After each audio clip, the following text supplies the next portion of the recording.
What if I told you that Volkswagen once built a car that was more luxurious, more over-engineered, and more expensive to develop than a Bentley?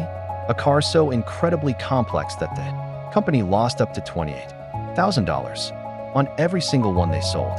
This is the story of the Volkswagen Phaeton, a car that defied all logic. Volkswagen literally translates to people's car. For decades, they were famous for building affordable, reliable hatchbacks like the Beetle and the Golf.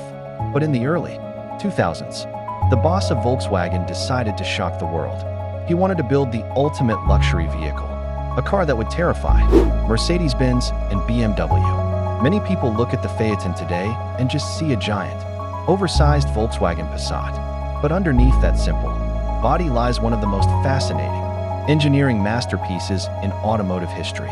In fact, it was so advanced that it secretly became the foundation for the modern, ultra-luxury world. To understand why this car exists, we have to look at one man, Ferdinand Piëch. He was the chairman of the Volkswagen Group, and he was an absolute genius, but also a terrifying boss. Piëch was a perfectionist. If an engineer told him that something was impossible, Piëch would simply fire them on the spot and hire someone else who would get the job done.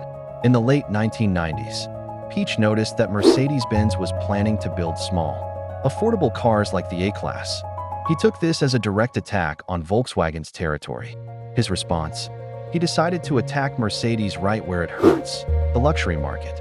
Piëch gave his engineering team a list of 10 impossible parameters that the new luxury Volkswagen had to fulfill. Most of these requirements are still a secret today, but the few that leaked are absolutely mind-blowing. For example, he demanded that the Phaeton must be able to cruise at 300 kilometers per hour, all day long, in 50 degrees Celsius outside temperature, while keeping the inside cabin at a steady 22 degrees Celsius. And the craziest part? He demanded that this had to happen without the passengers feeling any draft from the air conditioning. The engineers thought he was crazy, but they knew what happened to people who argued with Piëch. So, they went to work. Let's talk about that climate control system, because it is one of the coolest features ever put into a car.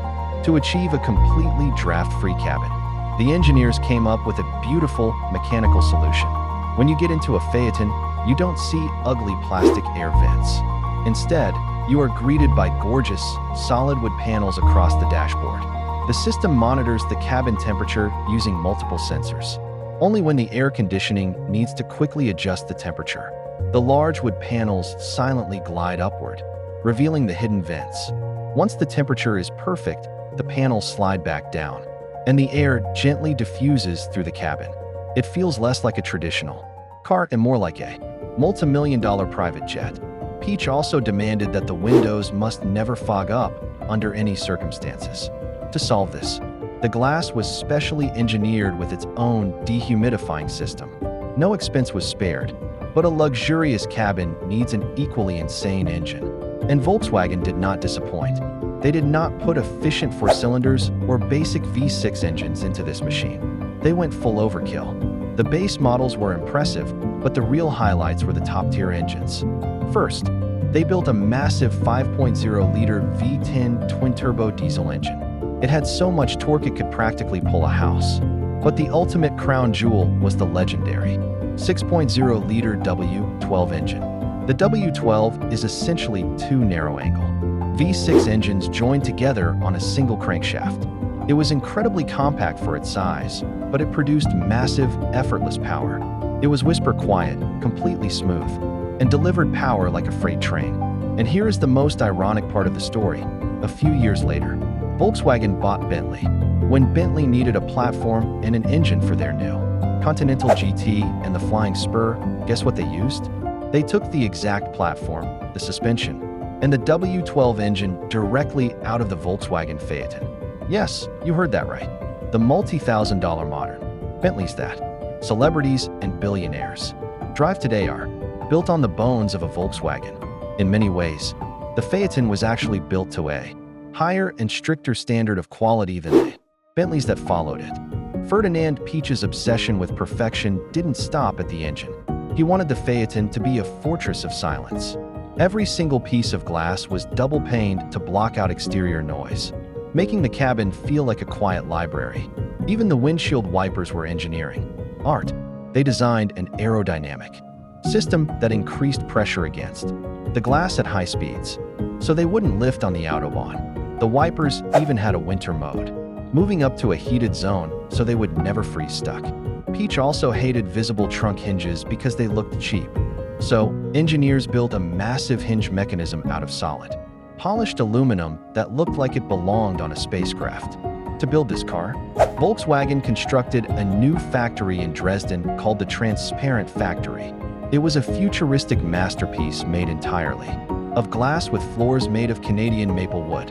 There were no loud assembly robots or grease.